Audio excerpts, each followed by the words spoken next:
Sarah Owen. Thank you, Madam Deputy Speaker.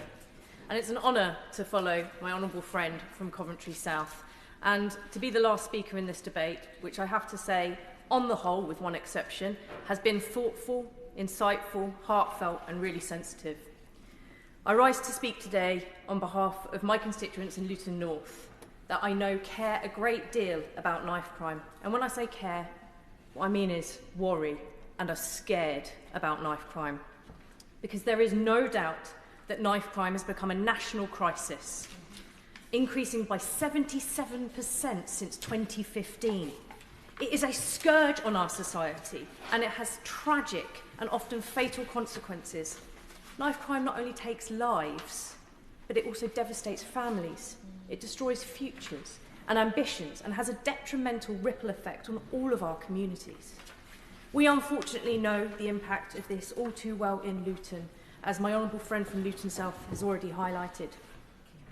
In September 2023 alone, in just 1 month, there were 5 stabbings in our town, one of which tragically led to my constituent, 16-year-old Ashraf Habimana, losing his life. 2 loving parents lost their son. Ashraf's teachers and friends lost his bright and energetic personality, and our community has lost another young person under appallingly violent and, importantly, avoidable circumstances. His family and friends now have to grieve the loss of Ashraf and wait hopefully to see justice served, but the lasting trauma of this event will remain with them and our community forever. 2 years ago, another 16-year-old boy, Hamza Hussain, was stabbed to death outside school. What another tragic loss. What another waste of life. What another future stolen. Our young people are the ones most at risk when it comes to knife crime. In the year ending September 2022, there were over 46,000 recorded offences involving a knife or sharp instrument in England and Wales, with young men and boys most likely to be both the perpetrators and victims of this crime. I recently had the honour of meeting with Bedfordshire's brilliant Violence and Exploitation Reduction Unit with my honourable friend from Luton South to find out more about their Just Drop It knife campaign. At its heart is the voice and experience of a mum, Roseanne, who tragically lost her young son, Azan AJ Kaleem, in 2018. Too often, nothing is done when there are signs that a young person is getting into trouble, being groomed by gangs or falls into danger online.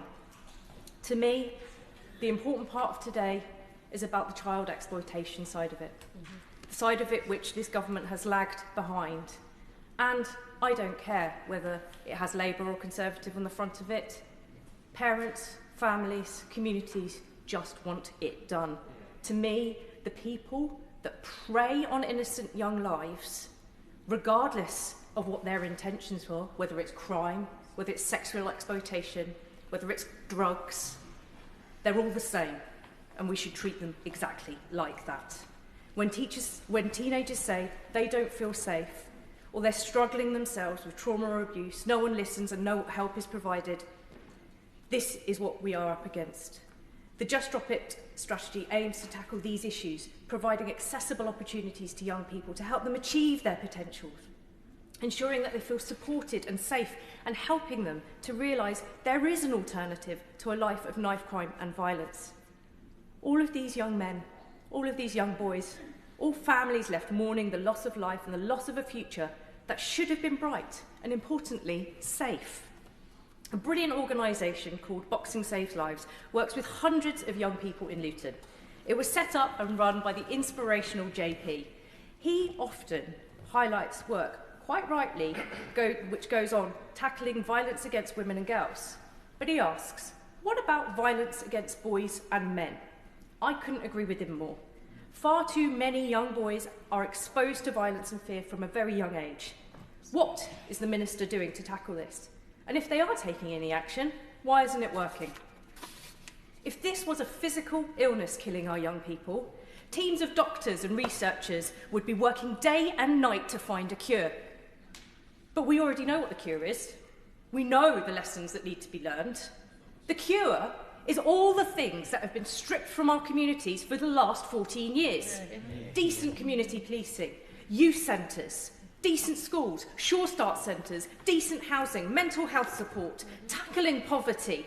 My honourable friend from Luton South says, shockingly, there are more food banks than there are police stations. The results of knife crime have no political stripe. But how we have got here does. These were all political choices that led to the perfect storm of knife crime that we see as in our society today. When we held community meetings after young Ashraf's death, hundreds of people came and they said, here we are again. And they were right, sadly. And sadly, until all the things that we know that work are put in place, we will be here yet again. So when the Minister stands at the dispatch box, please don't give us more warm words which lead to cold comfort for those families, when I know it is only a matter of time before we are consoling yet another mother in Luton. Families are losing their children, children are losing their friends, and whole parts of the country are losing their future. And it is a situation that should shame a government of any colour. So please don't get at that dispatch box and tell us it's all rosy, because it's not. All the while the Tory government fails our communities, I am grateful that we have people in Luton like Halima Ali, who is fundraising for critical bleed kits in our town, and the Wingman Mentors, a not-for-profit organisation that works with vulnerable young people who are on the cusp of getting involved with crime, carrying knives and serious violence. They have also launched a campaign to install critical bleed kits in strategic locations across our town. These kits contain essential medical supplies designed to control severe bleeding effectively and can be used in the event of an emergency incident, whether that be a road traffic accident, a dog attack or a knife crime. And I would be grateful to hear if the Minister will be supporting that. The founders, Sia and Michelle of that organisation, believe these kits are just as vital and life-saving as defibrillators. They are also delivering training on familiarising themselves with bleed kits and practical utilisation of these tools to give those who may be on the scene as zero responders the necessary skills to possibly save a life. And while I pay tribute to the vitally important work that Wingman Mentors and others are doing, they should not have to rely on donations and funding from local businesses to make installation of bleed kits a reality. And yes, we have heard that this is a cross-party problem and that we have to work across organisations and across parties, and I am happy to do so. But the government and their response has been wholly inadequate to this issue. The serious violence strategy is more than 5 years out of date. The Serious Violence Task Force was disbanded, and everyone knows from their own communities that too little is being done to support young people away from violence and crime. And why is it that we have to continue with this absolute farce of police funding that Bedfordshire Police is classified as a rural police force? We have Luton, we have Dunstable, we have Bedford, all enclosed in that. Would the Minister please dare to comment on that and when that farce of rural funding for Bedfordshire Police will end? Much more needs to be done, and we need a proper plan and a meaningful funding behind it to make these changes. I am therefore proud to support Labour's commitment to tackling this issue at its source, establishing a new Young Futures programme to stop young people being drawn into crime, implementing a total crackdown on the availability of knives on our streets and imposing tougher sentences for perpetrators. Knife crime and violence has no place in our society. We all have a responsibility to tackle this problem within our communities. And tackling knife crime doesn't just mean learning lessons anymore, but acting on them until we are not standing here again, speaking of constituents, of loved ones tragically lost to knife crime, and those left behind who are traumatised and changed forever.